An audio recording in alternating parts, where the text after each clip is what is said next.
E eu, que precisei viajar para o Brasil para perceber que em algum momento eu tinha perdido uma parte da minha personalidade. E o mais estranho é que ninguém tirou isso de mim. Eu mesma fui diminuindo algumas partes do meu jeito, mas assim, foi algo que foi acontecendo aos poucos, mas sem ao menos perceber. Depois que eu vim morar aqui nos Estados Unidos, eu precisei me adaptar a muitas coisas. Uma nova língua, uma nova cultura, uma nova família, uma forma diferente de conviver, de trabalhar e até mesmo de me comunicar com as pessoas. Eu acredito que no meio de todo esse processo de adaptação, eu comecei a ficar mais cautelosa, mais contida. Eu pensava mais antes de falar, eu observava mais antes de agir e eu tentava entender como eu deveria me comportar em cada ambiente que eu ia. No começo isso parecia apenas parte de um processo, sabe? Porque afinal, quando chegamos a um país diferente, é natural queremos aprender como as coisas funcionam. Nós não queremos parecer inconvenientes, não queremos falar alguma coisa errada, indevida, não queremos ser julgadas pelo nosso sotaque, pelo nosso jeito ou pela forma como fomos criadas dentro da nossa cultura. Então, sem perceber, começamos a nos policiar. Será que eu estou falando alto demais? Será que eu estou sendo espontânea demais? Será que vão entender a minha brincadeira? Será que estou ocupando espaço demais? E de tanto pensar antes de ser, nós começamos a deixar de ser. Eu não percebi que isso estava acontecendo comigo naquele momento. Foram muitos anos vivendo aqui, construindo minha família, trabalhando, aprendendo inglês e tentando me encaixar nessa nova vida. Até que depois de ficar alguns anos sem ir ao Brasil, eu finalmente fiz uma viagem para lá. E foi durante aquela viagem que eu percebi algo que me deixou muito pensativa, sabe? No Brasil eu me sentia viva, eu me sentia vibrante, leve, espontânea. Eu ria com facilidade, eu falava sem analisar cada palavra e fazia brincadeira sem ficar pensando em como seriam recebidas. Eu me sentia confortável com o meu próprio jeito de ser. Era como se o meu corpo inteiro relaxasse, como se eu não precisasse explicar minha personalidade.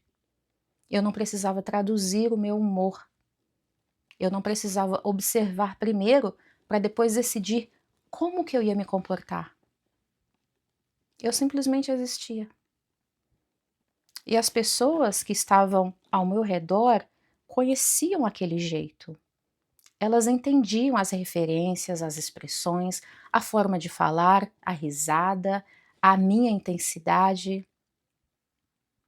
Foi então que eu comecei a me perguntar: por que eu me sinto tão diferente aqui? Por que no Brasil eu me sentia tão solta e quando voltava para os Estados Unidos parecia que alguma coisa dentro de mim se fechava novamente? Eu não estou dizendo que eu sou infeliz morando aqui, não é isso. Eu amo muitas coisas da minha vida aqui que construí. Eu construí minha família, aprendi um novo idioma, amadureci, tive oportunidades pelas quais eu sou eternamente grata, fiz novas amizades, mas eu comecei a perceber que para conseguir me adaptar, eu tinha deixado alguma parte da minha personalidade escondida. Eu tinha me tornado uma pessoa mais contida, mais cuidadosa, talvez por medo de não ser aceita, sabe?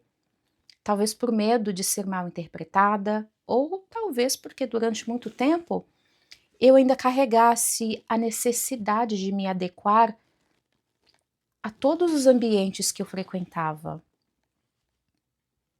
Embora eu esteja falando no passado, isso ainda acontece um pouco comigo nos dias de hoje. Ainda existem momentos em que eu percebo analisando demais o meu comportamento. Hoje eu ainda preciso me vigiar para não voltar automaticamente para aquela versão mais retraída, que tenta descobrir primeiro o que esperam dela para depois decidir como que ela vai agir. Mas hoje existe uma diferença. Agora eu consigo perceber quando eu estou fazendo isso. Eu tenho tentado ser cada vez mais natural. Eu não quero entrar em um ambiente procurando descobrir qual versão de mim será mais aceita aqui. Eu quero que as pessoas conheçam quem eu realmente sou. Meu jeito de falar, meu sotaque, meu humor, minha energia, minhas qualidades e também meus defeitos, por que não? Porque se alguém decidir gostar de mim, eu quero que goste da pessoa verdadeira que eu sou. Não uma versão cuidadosamente montada para agradar, entendeu? Uma vez eu ouvi uma frase que dizia: quando você não sabe quem é, fica refém do olhar de alguém.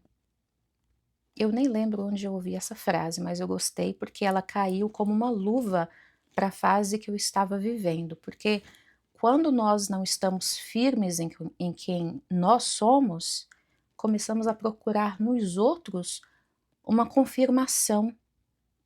Nós observamos o olhar das pessoas para descobrir se somos interessantes ou não. Olha isso. Se somos adequadas, se estamos falando certo, se estamos nos comportando da maneira esperada, talvez por eles. E quando fazemos isso, qualquer olhar diferente pode nos desmontar. Qualquer crítica pode nos fazer duvidar de quem nós somos. Qualquer rejeição parece uma prova de que existe alguma coisa errada conosco. Acredita que essa vulnerabilidade aparece quando estamos vazias de nós mesmas.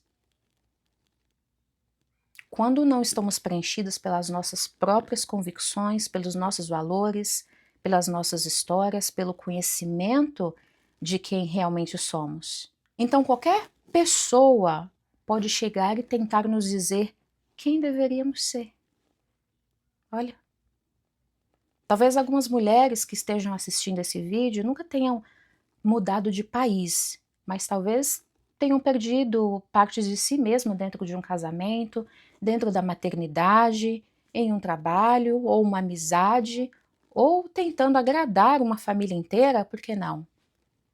Talvez você também tenha se tornado mais silenciosa, mais cautelosa, ou menor, né, para conseguir caber em algum lugar. E talvez tenha feito isso por tanto tempo que nem se lembra mais de como, você nem se lembra mais de como era antes. Voltar ao Brasil para reencontrar uma versão minha que ainda estava viva, mas que eu havia deixado escondida, gente, eu não quero mais precisar viajar para me sentir daquela forma.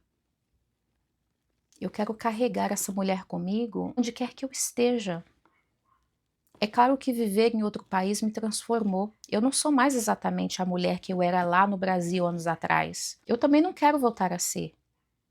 Mas eu quero poder escolher o que eu levo de cada uma dessas versões minhas. Eu quero conservar a maturidade que construí aqui sem abandonar a minha espontaneidade do Brasil. Eu quero ser mais centrada, sem me tornar apagada, sabe? Eu quero aprender a me adaptar sem me perder novamente. Hoje, o que eu mais quero é ser feliz sendo quem eu sou. Eu quero ser conhecida pelas minhas qualidades, pelos meus defeitos, pela minha verdade, sem fingir, sem representar, sem precisar de máscara para me sentir aceita, para me sentir querida. Porque pertencer a algum lugar nunca deveria exigir que nós abandonássemos a nós mesmas. E talvez amadurecer também seja isso. Parar de perguntar a todo mundo se as pessoas vão gostar de nós e começar a perguntar se nós gostamos da pessoa que estamos sendo quando estamos perto delas. Será que eu consegui fazer você refletir um pouco nesse vídeo? Eu espero que sim. A gente se encontra no próximo vídeo, tá bom? Beijo. Tchau, tchau.